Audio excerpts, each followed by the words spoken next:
I was speaking at a meeting a few weeks ago now and got talking to a couple of our people about the impact of poverty on, in fact, on their workmates. And one of our chaps in Birmingham, he was saying that people he works with were saying that they simply can't afford, their wives can't afford to put enough decent food on the table. And we were talking about as to why. He said, well, part of the trouble, of course, is a lot of these people, they can't cook.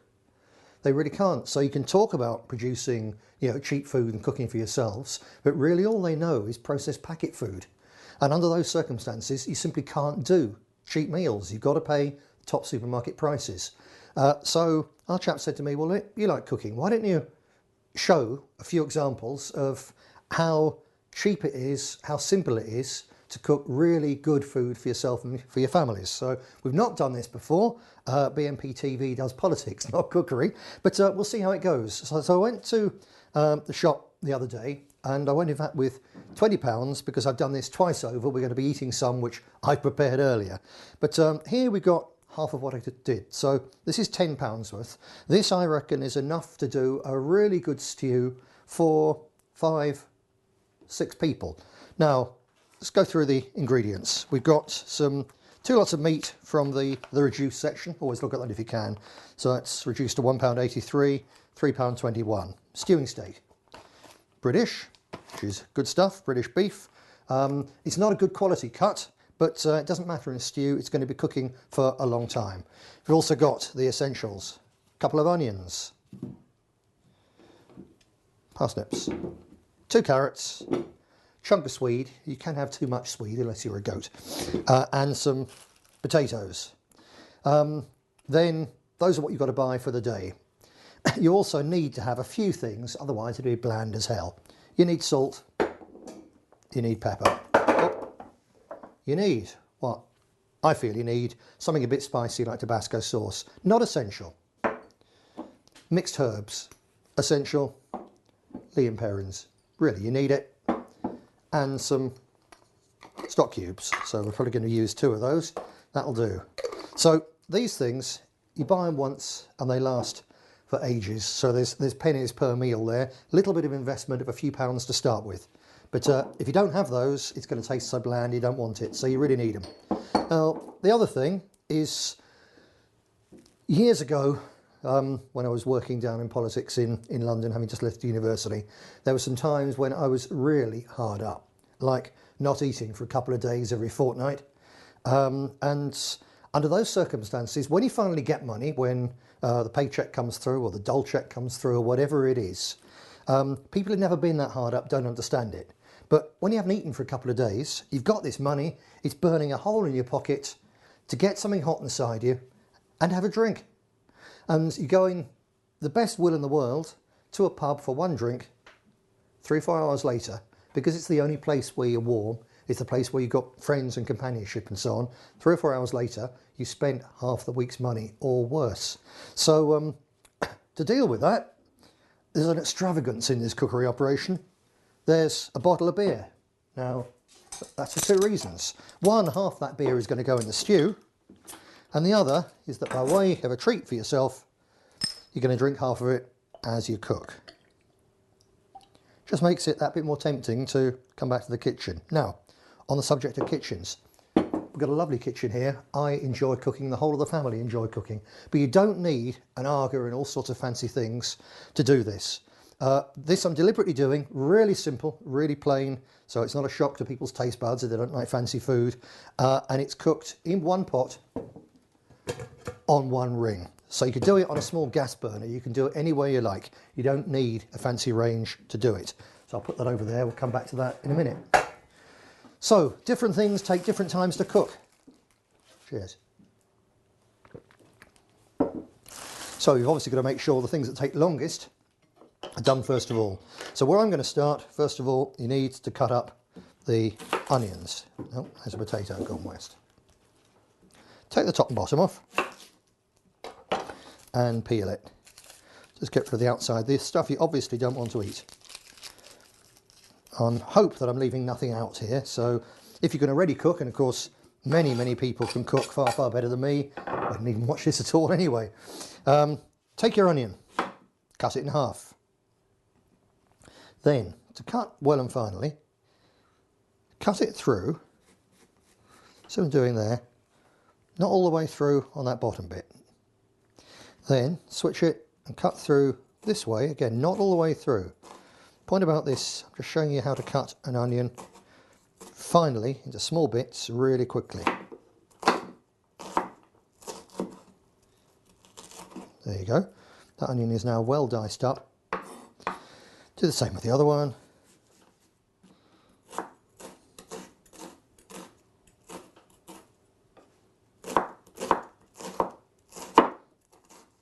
And the first thing to do is to get the onion on the cooker and get it softening. So in your one pan, stick some sort of cooking oil. This is actually a rapeseed oil. You can use ordinary veg oil, you can use olive oil, could use butter, you could use margarine, almost anything to stop it sticking. And just get your onions, whack them in there. Tell you what, actually, as we push for time, I'll put it on the hotter ring just to get it going. Don't have to, but it will speed up quicker. Essential cooking tool, wooden spoon. Right, while they're heating up, the thing that's going to take the next longest is, of course, the meat. So, sometimes you buy it ready chopped, as this one was. Other times you've got to cut it up yourself. Either way, nice sharp knife. Keep your fingers clear. Cut it through the one way. Cut it through the other. Sort of basically bite-sized pieces, because they'll cook that bit quicker. You could put it in whole, but it's going to take a lot longer to cook.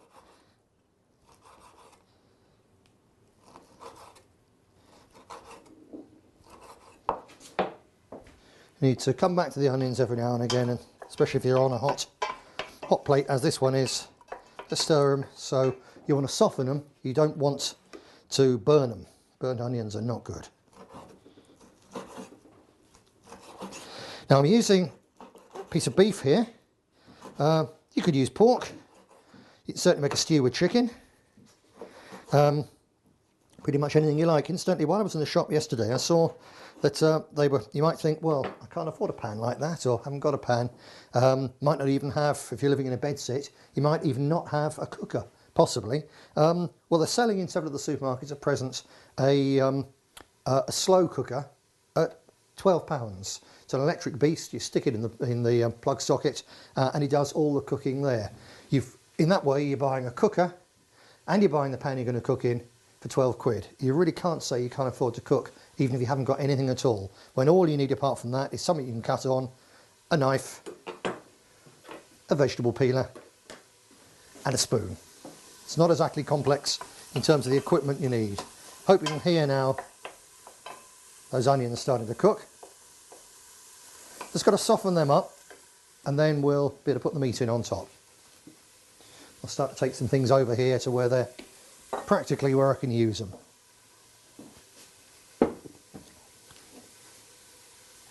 So these now I don't need, so they can go back, the stock cubes, back in the cupboard, out of the way. Till next time, just leaving one or two to go in this meal. Other herbs and spices.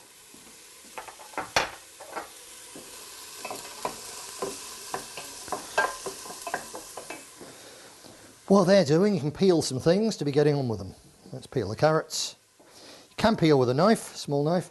Actually, of course, to be honest, you don't have to peel at all. In many cases, the peel of things, potatoes especially, contain the best and most nutritious parts, but it's sort of traditional and it's expected that you do indeed peel your veg.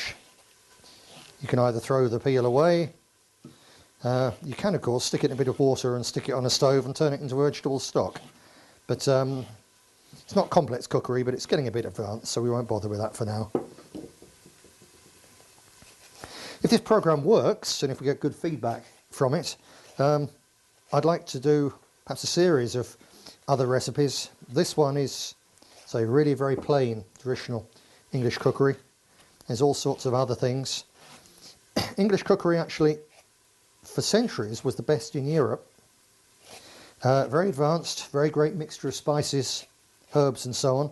It became very simple after the Hanoverians came over from North Germany, but they had a very, very bland form of cookery. And the first George and the second George, they loved food which tasted of virtually nothing. So that's where plain meat and 2 veg came from. Before that, British cooking was really advanced. It was renowned as the best in Europe. And it's becoming the best in Europe again, I think. As you know, I spend a lot of time on the continent. I try all sorts of different people's cuisine. And I reckon that you can go to fancy French restaurants or fancy restaurants anywhere you like. Oh, I've got another onion to cook. I forgot that one. Never mind, doesn't matter. We'll speed him up. You can go to all these fancy restaurants and you won't get anything, in fact, certainly no better, if as good, as what you get from decent cooking in a decent English pub these days. English cooking really is back at the top where it should be.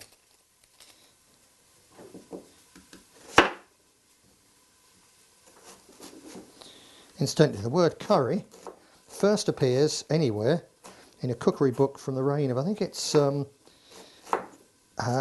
Richard II, 13th century, in England, using lots of herbs, using lots of spices. So don't let people tell you that you have to have huge numbers of immigrants to have good cooking. We've got a Mexican restaurant in a town not that far from here. The place isn't swamped with Mexicans. You take the recipe, that's really all you need. So let's whack those otherwise lost onions in here quickly.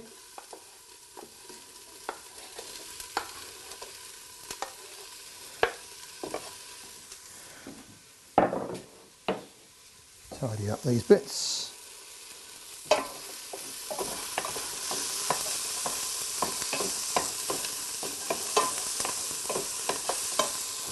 And move that across now to a ring which isn't quite so hot. If you're working on a 1-ring gas burner, for instance, all you do is turn the gas down. Right, we've got, I'm going to do the Swede as well. A Swede not properly cooked is frankly only fit for goats and sheep. You've got to make sure that this will go in quite early and it's got plenty of time to cook, and cut it up fairly small, otherwise you'll be chewing on the damn thing. But this is obviously fairly a root vegetable based stew, traditionally very, very English, very nutritious, very easy to cook.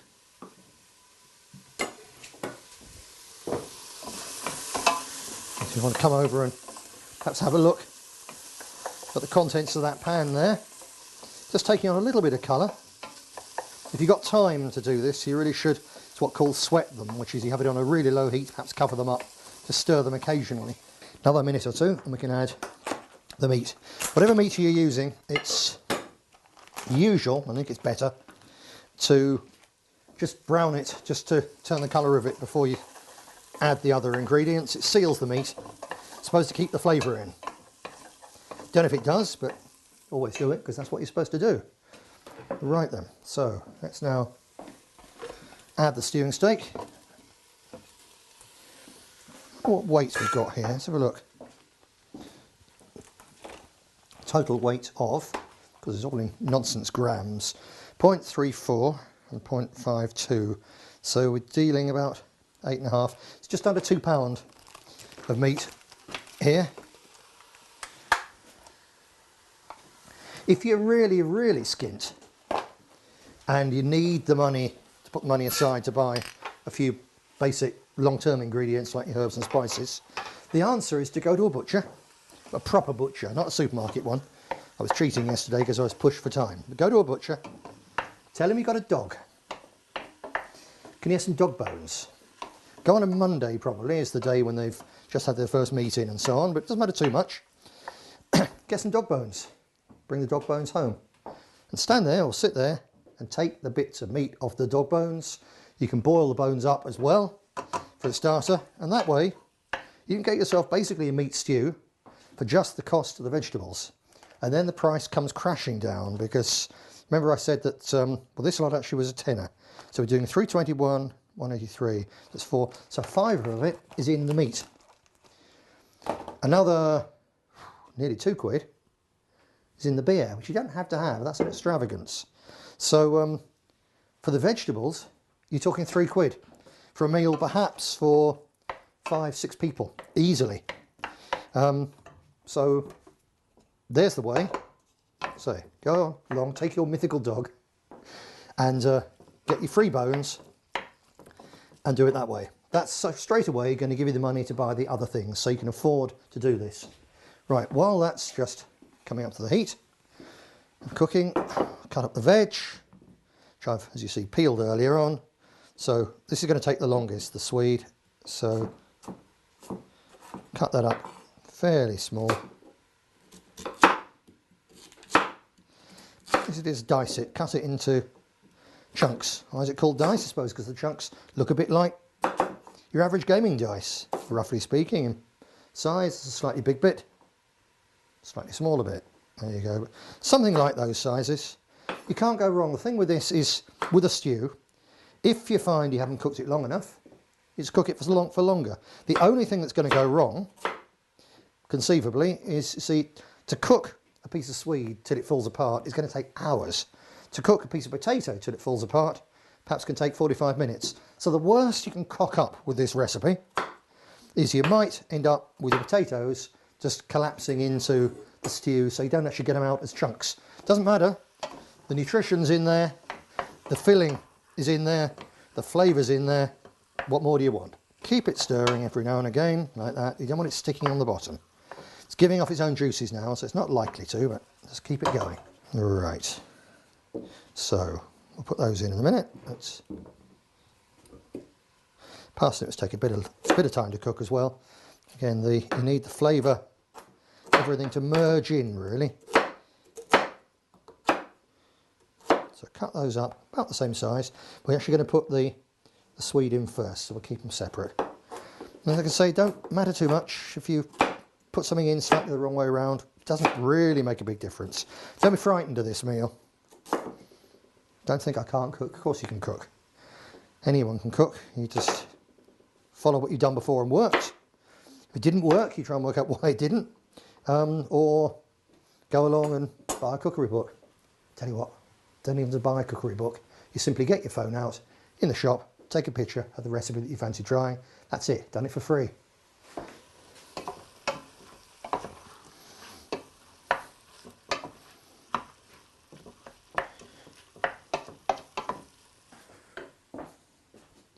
I'll peel a few spuds while we're waiting for that.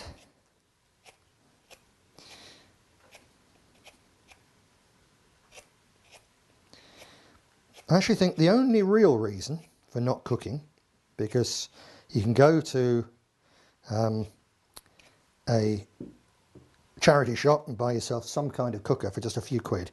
The only reason for not cooking actually is if you haven't got the time. So it's a fair point. This meal probably takes about half an hour to get sort of prepared, but then it's going to take 3-4 hours to cook. So you've got to think about your day, plan your day. If you're coming home from work late, you haven't got time to cook a cheap stew because it's simply going to take too long.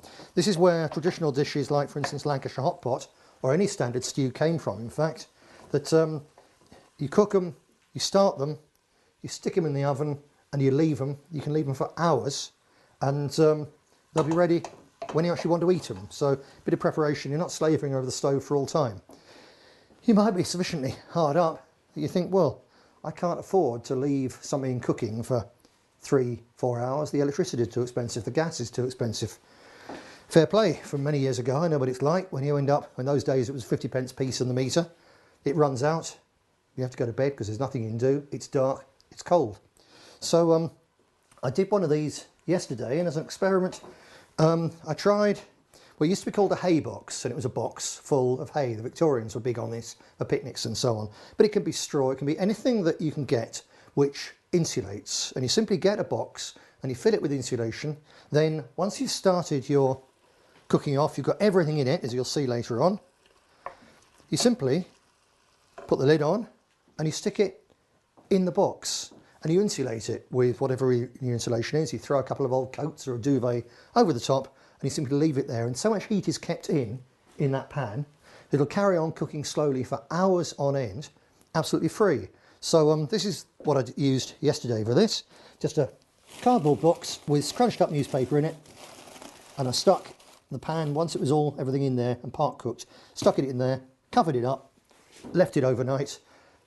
I put potatoes in just before I sealed it up, so they were still basically cold and rock hard. In the morning, of course it's gone cold, but everything's absolutely cooked. It's cooked for free. So even the fact that you can't afford electricity or gas, and they're going up all the time thanks to all that green bullshit, even if you can't afford it, there are still ways to do this.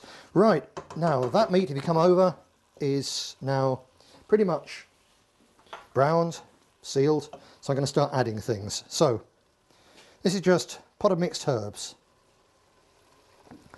Bear in mind we're talking nearly £2 of meat here, so you can't go wrong with this, but something like that. So just in the palm of your hand there, just stick that in. Oxo cubes. If you were doing a stew for just a couple of people, you'd probably only use one, but this is quite a significant amount of meat. I'd perhaps use one of these for every 3/4 pound of meat, something like that. So put in two. Just take it. Do take the tin foil off, because tin foil, especially if you've got fillings, tin foil really is unpleasant in your food. It's not a good additive. So leave the tin foil behind. Just crumble that up. You get different stock cubes. If you're doing a chicken one, you really do a chicken stock cube. You can get a vegetable one, which you can put in anything. You can get a lamb one, you can get a beef one. Can't get pork ones, don't know why. But I reckon that if you put one beef cube in and one chicken cube in, you've more or less got yourself pork. It's not quite like that, but that's how I treat it anyway. Right, you do need salt. Food without salt is absolutely disgusting, quite frankly. Don't overdo it though. You can always put more in. You can't take it out. Well, you can. You put some extra potatoes in raw. You cook them, and then they take some of the salt out. You throw them away. But you're in cock-up land there, so put something like that sort of quantity of salt in, perhaps to start with. That certainly we'll have to add more later, but it'll do. Give it all a good stir. You see how the meat now is really releasing some juices there. I've got one more ingredient, I forgot. Not essential, but they add a bit of body, they add a bit of liquid. So I lied, you need something else, you need a tin opener. Unless, of course, you look for the tomatoes, which have a lid with a pull ring, and then you don't need a tin opener.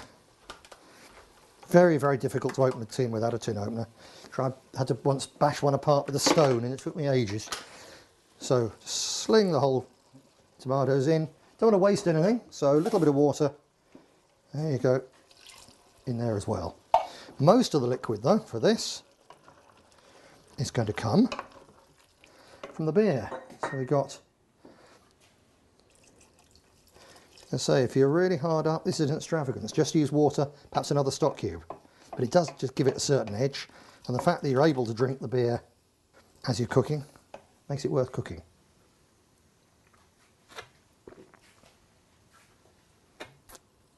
So, I mentioned Liam Perrin's earlier, Worcester Sauce. So it's a spicy vinegary based sauce, I think, secret recipe. So just a good dash of that in.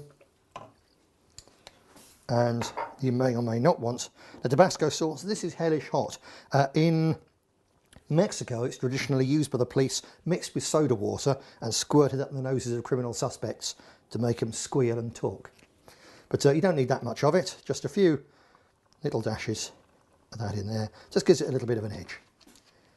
A little bit of flavour there, extra. Right, that's now coming along nicely. So we've got to start getting the veg in particular, that swede. Don't have to use swede, but if you do, get it in a bit before everything else, because it's going to take longer to cook. Get that mixed in.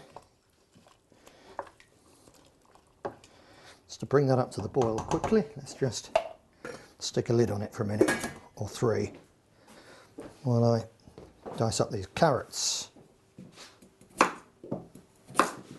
because you could eat that bit if you're really hard up and skint, or you can put it in a saucer and let it grow to show the kids that it's actually a plant. Give it to the rabbit if you have a rabbit, or you can simply throw it away. It's not good throwing away food, but it really is pretty much waste.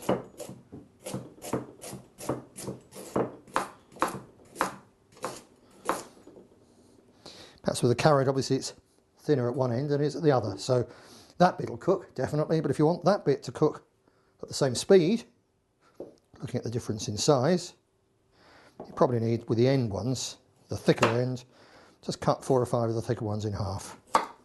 And everything there is going to cook at the same time. Get the other carrot done as well. Top it and tail it. There for the rabbit.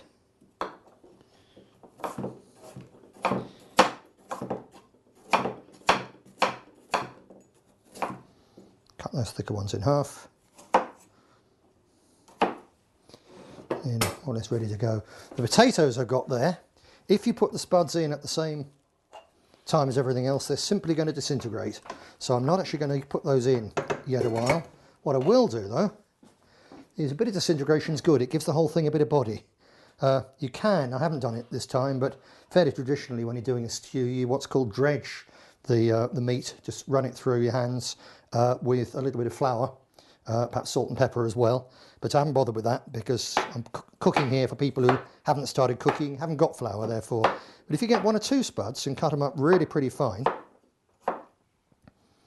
so finer than the other veg, because these are absolutely going to disintegrate into the cooking, and just give it a little bit of body, thicken the gravy, the sauce up. So I'm deliberately cutting those small because I want them just to disappear, and I'm going to put them in with the other veg at the same time, and they will absolutely vanish into the stew. But it'll be nice and thick, very warming of a winter evening.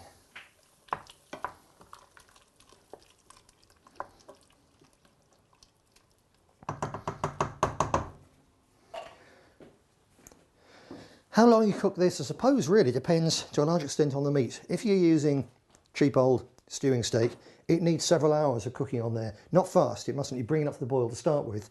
Then you want it either on a top ring or in an oven or in the hay box.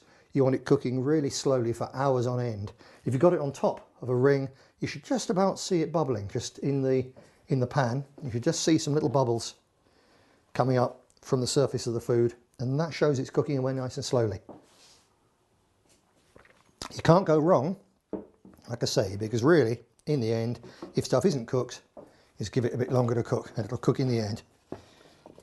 So I'm going to add all the rest of the main root veg now.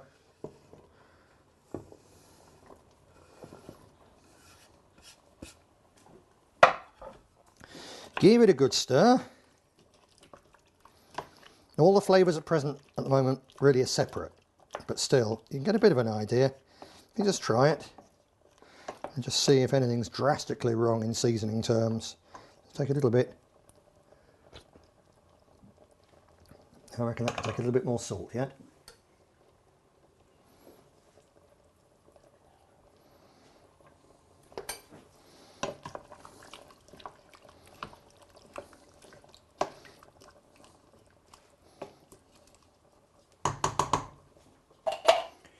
Rest of the beer. It's going to boil for, or simmer for several hours, so the fact I've drunk some of that won't hurt anybody. They don't know anyway. I'll put the lid on it. Put it over on the slow side. Or you can stick it in the oven. I'm going to leave that for a couple of hours, and then I'm going to peel and add the potatoes later on. So that £3 worth of vegetable, of course, there's still, and I had potatoes out of this yesterday, there's still some spuds there.